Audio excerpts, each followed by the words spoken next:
Hello guys, welcome to the Insight Learning. In this video, we will be discussing about the auditing and accounting, and the topic which we will be discussing today is the MCQs on the share capital, targeting the NT and GRF for paper 2 commerce. Guys, if you are new to the channel, please hit the like button if you find this video useful. Share it with your friends, subscribe to the channel and hit the bell icon for further updates. Now let's dive in the video.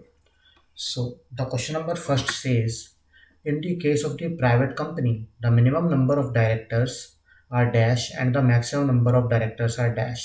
यहाँ पे private company की बात कर रहा है और as per companies act 2013 ये पूछ रहा है कि मिनिमम डायरेक्टर्स कितने होने चाहिए और मैक्सिमम कितने होने चाहिए। आपको सोचने के लिए 5 सेकंड का टाइम दिया जाएगा। Please think about it.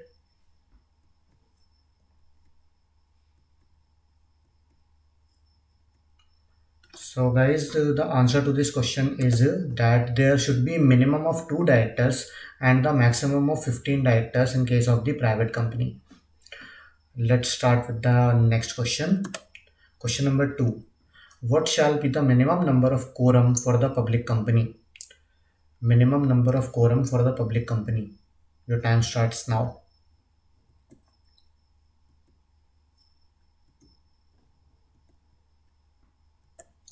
So guys, जिन लोग को इस क्वेश्चन का आंसर पता है वेल एंड गुड, बट जिन लोग को ये नहीं पता कि कोरम क्या होता है, एक बार इसका आंसर करने से पहले हम कोरम के बारे में जान लेते हैं।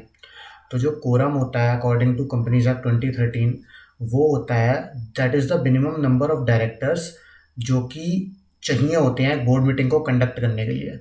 अगर कोरम से कम मेंबर्स होंगे तो board meeting will be cancelled, there will be no board meeting. Okay, so जो मिनिमम नंबर ऑफ कोरम होता है या तो 1/3 of the total strength of directors होता है। सपोज अगर आपके पास 9 डायरेक्टर्स हैं तो आपको 3 डायरेक्टर्स होने होने ज़रूरी हैं अगर आपको कोरम कंडक्ट करना है तो। अदरवाइज 2 डायरेक्टर्स होने बहुत ज़रूरी हैं, whichever is higher. Got it? So तो इसका आंसर रहेगा मिनिमम कितने होने चाहिए? 2 directors in a public company. Next question, which of the following statements are incorrect? A company registered in India issued only equity and preference shares.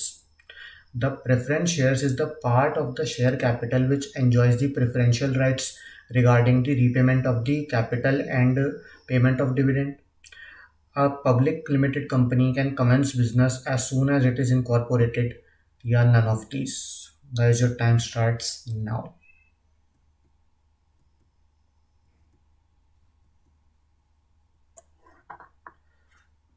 So guys, actually देखो, जब एक company register होती है India में तो वो equity और preference shares ही करती है मोस्टली, ठीक है। और जो प्रेफरेंस शेयर्स होते हैं उनको प्रेफरेंशियल राइट्स मिलते ही मिलते हैं। तो ए और बी तो बिल्कुल करेक्ट स्टेटमेंट है। अब बात करते हैं सी की। A public company can commence the business as soon as it is incorporated. तो ऐसा नहीं होता। जब कंपनी इनकॉर्पोरेट, इसका एक पूरा प्रोसेस होता है, वो ये होता है, सबसे पहले अगर हमको कंपनी को इनकॉर्पोरेट करना है तो सबसे हम पहले उसका प्रमोशन करते हैं, देन उसका हम रजिस्ट्रेशन करवाते हैं कंपनीज एक्ट में, देन हमको उधर से सर्टिफिकेट ऑफ इनकॉर्पोरेशन मिलता है। और जब तक हमको सर्टिफिकेट ऑफ इनकॉर्पोरेशन नहीं मिल जाता उसके बाद हमको क्या करना होता है in case of the public company, क्योंकि यहाँ पे पब्लिक कंपनी की बात हो रही है, हमको मिनिमम सब्सक्रिप्शन अटेन करना बहुत ज़रूरी है। जो भी हमारे इक्विटी शेयर्स होंगे जो हमने बेचने हैं उसका हमने मिनिमम सब्सक्रिप्शन अटेन करना बहुत ज़रूरी है। जब तक वो मिनिमम सब्सक्रिप्शन अटेन नहीं हो जाता तब तक हम अपने बिजनेस को कमेंस नहीं कर सकते। सो जो सी वाला स्टेटमेंट है that is wrong. A public limited company can commence business as soon as it is incorporated नहीं, जब तक उसका इनकॉर्पोरेशन के बाद मिनिमम सब्सक्रिप्शन अटेन नहीं हो जाता you can not commence your business. Next question, as per section 52 of the Companies Act, the amount collected as premium on securities cannot be utilized for issuing fully paid bonus shares to the members, purchase of the fixed assets, writing of preliminary expenses, or buyback of its own shares. Issuing of the fully paid bonus shares, purchase of fixed assets, writing of preliminary expenses, or buybacks of its own shares. Your time starts now.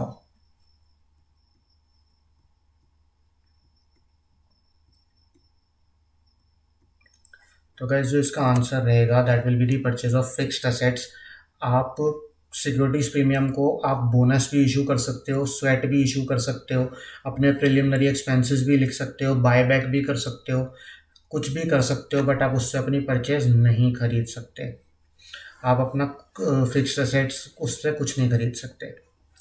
Last question for the day, conversion of electronic securities into the physical form is known as dematerialization, rematerialization, transformation, and none of these. Your time starts now.